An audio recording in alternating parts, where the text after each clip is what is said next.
Hey, what's up YouTube? You're watching Ready Set Drone, and today I have the Eahora M1P. It is an e-bike, motorcycle, scooter kind of thing. It's electric. It looks awesome. It's really fun to ride. So stay tuned and we'll check it out. So first of all, I want to say thank you to Eahora for providing this to me. I did not pay for it. It was sent to me to evaluate, but they also did not have any say in this video, so I'm just going to tell you my opinion on it. And bottom line is, it looks great and it's really fun to ride. I mean, those are two of the biggest things I can say about it. It comes in a variety of colors. This is the silver. I think it's called Space Silver, but there's quite a few colors you can pick from the website, and it just looks really, really cool. It comes in a big box and it has to be assembled. It's not super hard to assemble, but it didn't have instructions. So I actually made a video about how to assemble it, which I'll link to somewhere in here so that you can check it out if you're gonna get one. But bottom line is it's designed to be a motorcycle looking electric scooter. So it's not like a bike. You don't pedal anything. There's no pedal assist. You just use the throttle. It's got three different rates you can set it in. So kind of a slower rate, medium, and a faster that gives you the most torque. It's supposed to have a top speed of 37 miles per hour, which is about 60 kilometers per hour. I never got it going that fast. I was most comfortable around 32, and really probably between 20 and 30 was kind of the sweet spot for me. It's also supposed to have a 42-mile range. The furthest I went on one charge was 25 miles. That was actually over the course of 2 days. I rode it, didn't charge it up that night, and rode it again, and the total accumulated mileage was 25-ish, and it was on one bar on the battery meter, and I really didn't feel like getting stuck somewhere, so I went ahead and recharged it.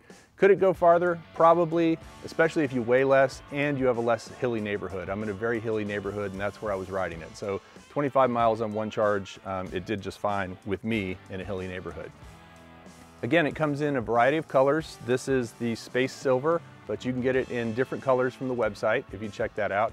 And it is very much styled like a motorcycle. It looks like a chopper. I think my friend told me these are called ape hangers, the big high handlebars like this.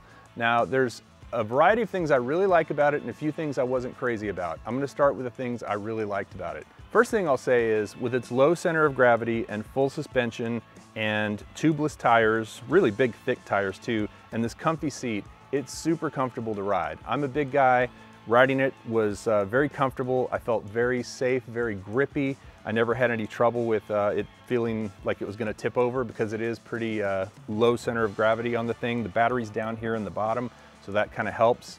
As I said, it does have three different speed settings you can put it on, so kind of a low, medium, and high, so that you can sort of control how fast someone can ride on it. I was riding it in medium most of the time and felt really comfortable with that. And then it has hydraulic brakes, hydraulic disc brakes, and they work very well. Again, I'm a pretty heavy guy, and even when I was going fairly fast, I could stop. I wasn't skidding out or anything like that, but I could stop when I needed to, using both sets of brakes in the front and back. And that was great because it made you feel a lot safer when you knew you could come to a stop if you had to quickly.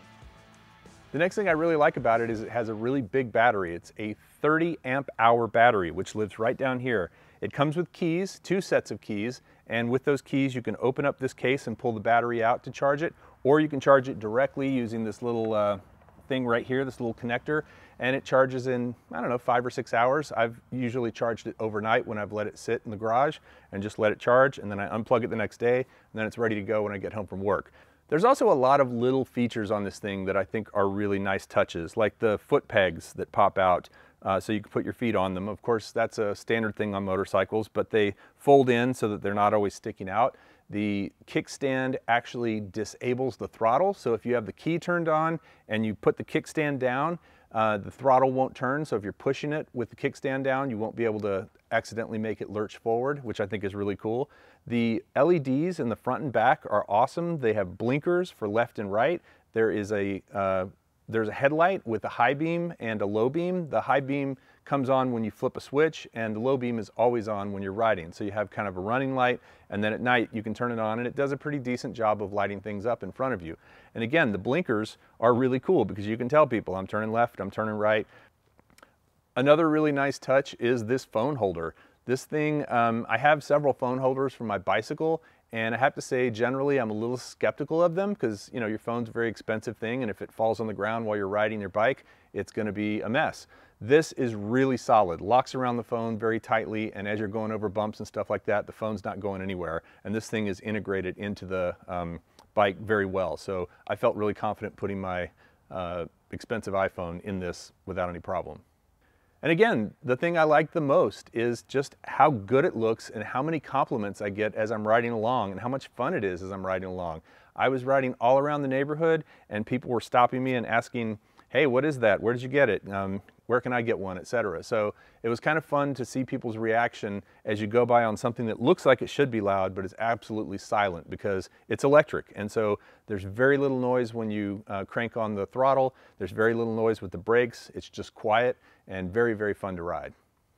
Now, there were a couple of things I wasn't crazy about with it. First of all, it doesn't come with very good instructions on how to assemble it. It comes in a giant box, over 200 pounds, and that box has to be opened. It's mostly assembled. You're really just putting on the handlebar, the front wheel, the mirrors, the phone attachment, and the fender, the front fender. Everything else is already assembled, so it's not hard to do, but it would have been nice to have kind of step-by-step instructions. Luckily, I made a video about how to assemble it, my process of assembling it. I did make a few mistakes as I was assembling it. They weren't huge mistakes. I was able to recover quickly from them, and I'll tell you what they were so you don't make the same mistakes. Took me about an hour and a half, I'd say, all said and done. But that was, you know, just with taking pictures and making video and everything too. So you could probably do it in an hour if you were determined to just follow the video step by step. The other thing that's a little challenging about it is it doesn't have a very tight turning radius, whether you're riding it or pushing it. I pulled it around here into the backyard and it took me several kind of front and back motions to get it lined up like this because it doesn't turn very sharp. You need a big space, and if you're trying to turn around in the street or something like that, you really have to lean over to get that turn. And that's something else I want to mention. If you're a bicyclist, this doesn't ride like a bicycle. It's very, very different. You really have to embrace the leaning in order to get it to turn, and that's something I had to get a little bit used to so that I could make sharper turns. Otherwise, you just can't really turn without a whole lot of space. So if you start leaning a little bit more, you can turn sharper, but I do wish it turned a little sharper, but I guess that's maybe just this style of motorcycle too, is it doesn't turn very sharp. Another thing I should mention is you should definitely wear a helmet if you're gonna ride this thing. I might end up getting a motorcycle helmet. What I have right now is a 1000 bike helmet, which I actually really like. It's a little more substantial than just a regular bicycle helmet. It's got, doesn't have any slats and it kind of covers further down, but I think you really got to wear a helmet when you're riding this just to be safe. And then another really good thing to do before you ride this, every couple of rides, I have just been going around and taking the Allen key that came with it, the Allen wrench, and I've just been tightening everything or making sure everything that I put together and the parts that already were assembled are tight. Things can rattle loose, and if you aren't careful, you could end up losing a screw, and then you have to find one that's the exact same size. So just do yourself a favor, take your Allen wrench and just go around every couple of rides and just make sure everything's nice and tight so that nothing rattles loose and you don't lose any parts. I also forgot to mention another thing I really like about this thing is it came with all the tools you need to assemble it. So you don't need anything but maybe a box cutter and some scissors in order to assemble it. It was fairly easy. As I said, I put a video together, but it comes with all the tools you need, so you don't have to worry about going out and buying tools or having the right tools. They give you the right size tools for the job, and I think that's fantastic. So one other thing you really got to keep in mind if you end up getting one of these is how is this thing classified? I honestly don't know. It has a space in the back for a license plate holder, but I would think it would qualify as an e-bike, but then are e-bikes allowed to ride on sidewalks or in bike lanes, or are they street legal? I don't know these answers. I am gonna do a little research into it because I wanna try to ride this thing to work, and I don't wanna be out on the road and cause a problem or get pulled over by the police because I don't have the right identification. So find out in your area what the law is so that you can be sure when you're riding around, you're doing it safely and legally. So my final thought about the Eahora M1P is that it's not cheap, it's not a toy. You're putting some money down for this thing, and it's kind of a commitment to have it because it takes up a lot of space in your garage or wherever you're gonna keep it. So, you know, if you don't have a big space to store it, you might consider getting something a little smaller because this thing is pretty big and beefy. But the flip side of that is it's nice and heavy. It's good for somebody my size. It can carry my weight and it's got a low center of gravity, and it rides like a dream and looks awesome. So that's it. I'd love to hear what you think about the Eahora M1P. Comment below and let me know. This thing, as I said, for me, it's a lot of fun. It's definitely not something I would have thought to get, but now that I have it, I really enjoy having it. I want to hear your comments below. Thanks for watching, and we'll see you next time.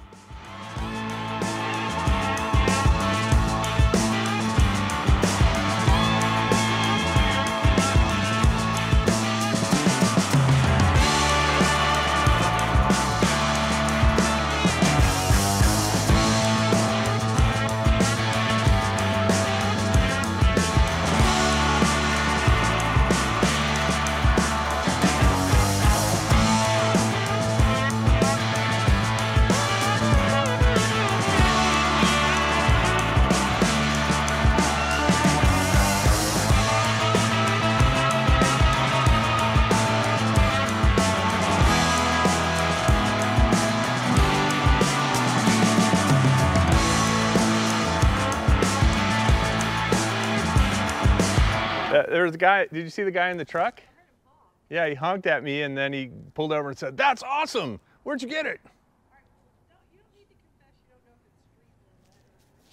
Oh, did you hear all that? Yeah. Oh. Yeah.